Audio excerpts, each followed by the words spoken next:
Hey, welcome. Thanks for stopping in.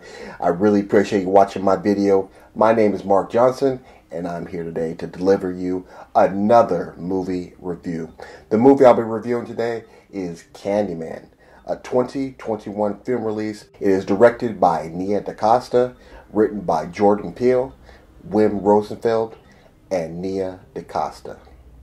A sequel to the horror film Candyman, 1992. That returns to the now gentrified Chicago neighborhood where the legend began. So I should let you know up front that this film is a sequel to the 1992 Candyman film. I didn't know that going in, but what we see as we start this film is that a lot of the information from that film shows up in this film, kind of giving it the folklore and kind of the creation of the character, the Candyman. So as we meet our main character, we meet Anthony McCoy, who is played by Yahya Abdul-Mateen II, and we meet his girlfriend, which is Brianna. They are in the art world, in the sense that Brianna is a curator, museum curator, gallery curator, and Anthony is more of the artist type. And she kind of helps him navigate the art scene and kind of bounce ideas, or allow him to bounce ideas off of her to kind of find artwork that's inspired. And he's kind of, in a sense, off that first kind of, just getting really known.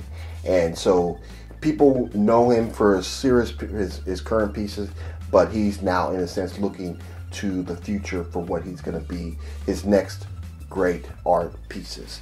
And so he's just kind of looking for inspiration.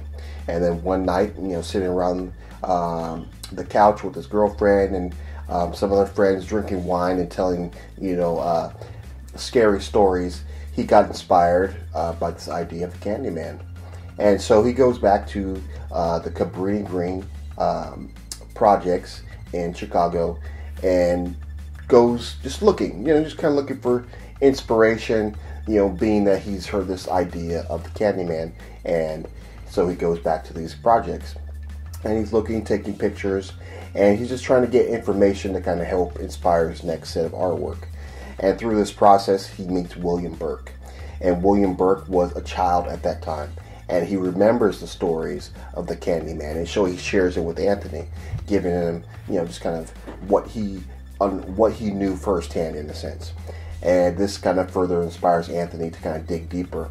And as he starts to dig deeper, this change takes over him, and he kind of, in a sense, gets overtaken by this idea of the Candyman, which ultimately has him create a gallery installation for a gallery show that summons the Candyman. Because what you do is, if you stand in front of a mirror and I believe it's in the dark, and you say the Candyman's name 5 times, he'll appear. And so he creates an installation that has people do that, and it summons the Candyman. And so from that point in the film, things start getting crazy, and then even crazier and crazier, and ultimately we see this new creation that has arrived in the Cabrini Green projects of 2021. I'm not much for horror movies, so I don't necessarily, watch them too much, but I watched this one because it kind of had a cast that looked like me, and I thought that was inspiring. I also saw that Jordan Peele was attached to this film, and I wanted to see what he would bring to the table in this film. And it was pretty interesting. It's not too bloody or gory or anything like that, but it really delves into the idea of the folklore of the character, how he's created.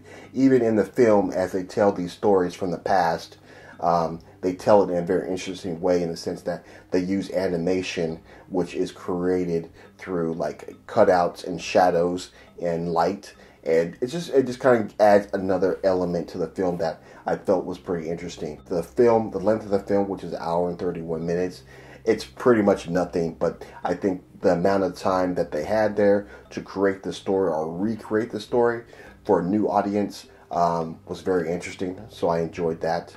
And I think that if you take the time to watch this film, find a new character to add to your horror story mix. So for me, for this film, Candyman, a 2021 film release, directed by Nia DaCosta, I'm giving this film a solid 3.5. I felt there was elements in this film that definitely support that, from the acting, performances, the actual story itself, and the way they told the story. I felt was very engaging. It kept me engaged throughout the film, and I felt that any viewer watching this film would probably have the same relation. I think the elements, there's other fine elements in the film, like the animation I spoke of, how they told how they told stories from the past, and then even just the connection to the previous film that was done in 1992, I think pays homage to the original people who were attached to the film Candyman. So again, that has been my review for Candyman, a 2021 film release. If you like this review, make sure to give it a thumbs up. If you like what I'm doing with the channel, because you've seen other content or other reviews, make sure to subscribe. And if you want to comment on this film, or if you want to share with me a film that I should watch and review on this channel, make sure to leave all of that in the comment box below. And then lastly, if you don't want to miss any of my upcoming reviews or other content, make sure to, and that way you will be notified.